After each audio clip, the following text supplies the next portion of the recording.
bottom line is, for our standards, this was a disappointment. All right. When we set out for this journey, for this season, it wasn't to match last year's record or exceed last year's record. It doesn't really matter what the record is. Bottom line is, if we're not in the dance and we're not competing for a championship, it's a failure. So it's a lot of things that we're going to have to take a long, hard look at. But before I look at anything, I'm looking at myself. All right, so I have to do a better job. Obviously, haven't been good enough.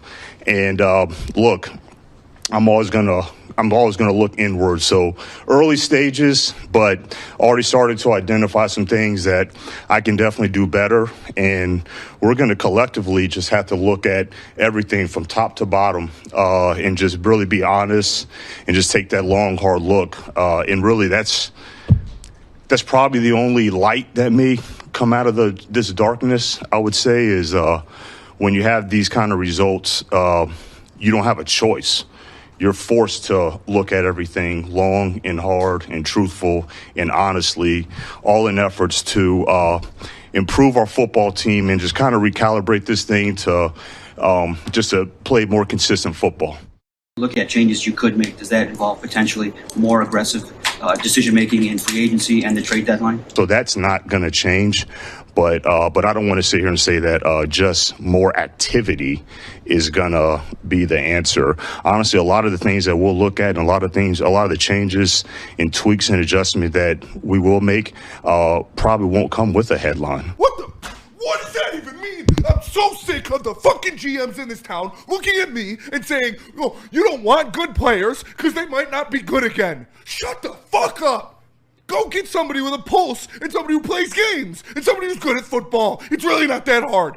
And the worst part about it is he's right.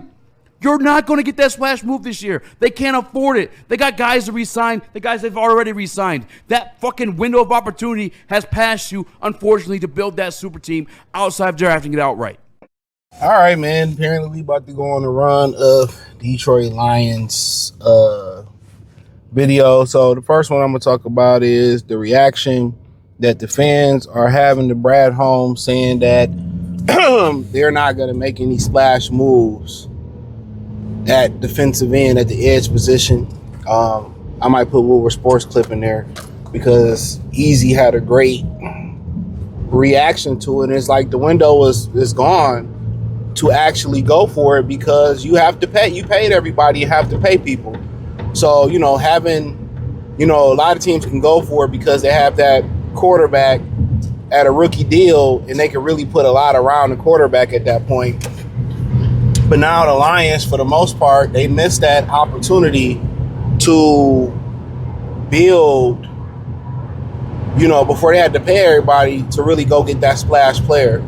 And he alluded, and I did a long live stream yesterday, he alluded to the fact that they tried to trade up and get James Pierce last year. And he also alluded to them trying to get Myles Garrett. And it didn't work. All right, those were the two rumors that was out there.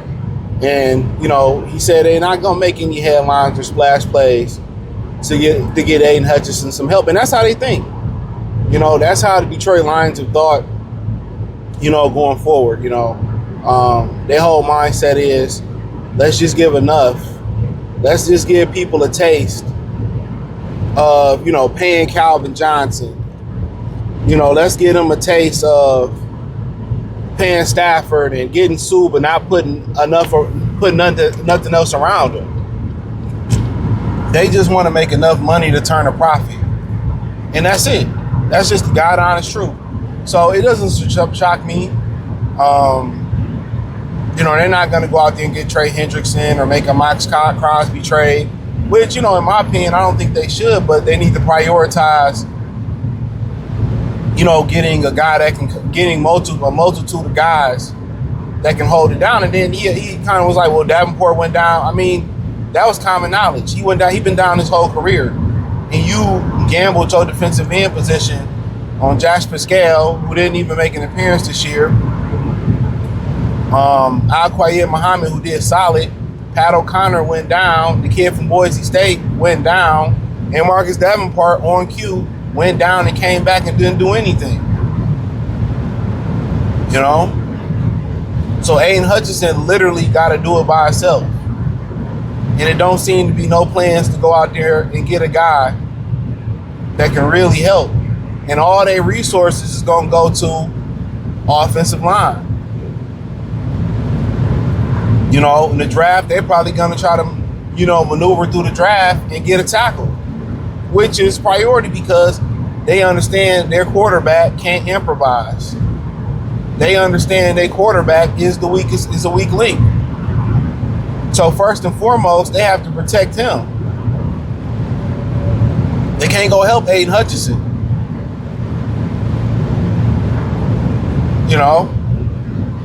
And it's unfortunate, right? Because he needs help. Very unfortunate, but yeah, I'm not surprised. The money ain't there. You know what I'm saying? The draft capital really ain't there because they moved up and got so many of these developmental players, and now it's time for Manu Giovanni to step up. He still ain't ready. Now you talking about maybe moving on for David Montgomery. Is Sonoy Vaki ready to carry the load? That load behind Jahmyr Gibbs? Probably not. You let Montgomery walk, Gibbs is going to fall off. I bet my bottom dollar on it. So, of course, he doesn't see any urgency. But you know what he see urgency in? Defensive back. He don't play that shit. He go get corners in a minute. And it's just like the total opposite of Mark Mayhew. Mayhew played defensive back in the league, but he didn't believe in drafting defensive backs. He took Bill Bentley, like Alex Carter, Aaron Berry. He believed in all these bum-ass niggas. But he believed in, a defensive line, and now it's the opposite with Brad Holmes. It's the complete opposite. He don't believe in getting the pass rush, the pass rush. Even when you look at the interior defensive tackle, he don't believe in it.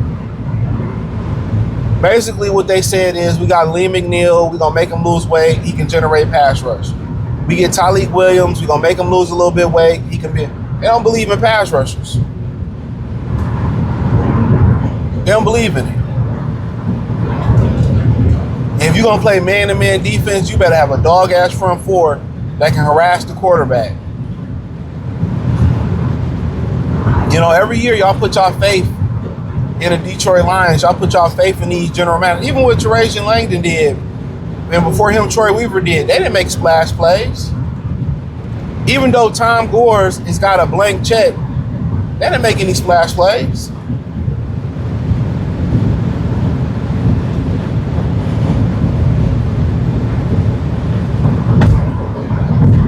They didn't make any splash plays.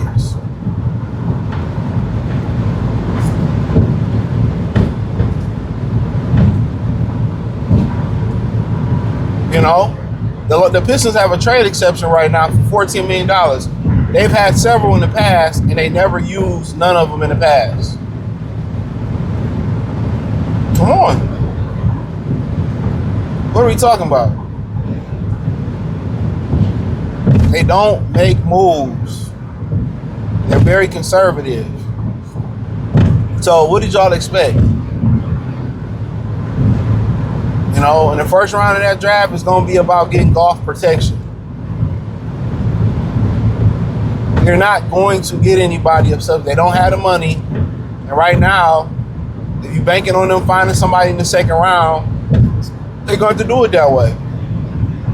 So, it's a crazy time. It's a crazy time, man. But it don't shock nobody. They don't shock nobody. This is who Detroit sports have been outside of the Red Wings' success. This is who they've been. So it's a non-shocker to me. Every year, y'all hope the Lions care about a profit. Think about it. The urgency for them to have as soon as they start winning a couple games, the urgency in them to rise the ticket prices up to the highest ticket in the NFL. But they don't have the urgency to go out there and go make a splash play and go get a major player to get them over the hump. It's crazy, man. It's crazy. And then part of them playing guys prematurely is being cheap. The franchise will forever. They will never win a championship with this mindset. They're never gonna win one. You know, but hey, people talking about fire Brad Holmes. For what? You can't do better than Brad Holmes. They lucked up on Brad Holmes. So thumbs up the video, share the video, subscribe to the channel, and the subscribe button is the bell icon button. Shout out to Trey Lions Talk playlist for more videos like this. Peace.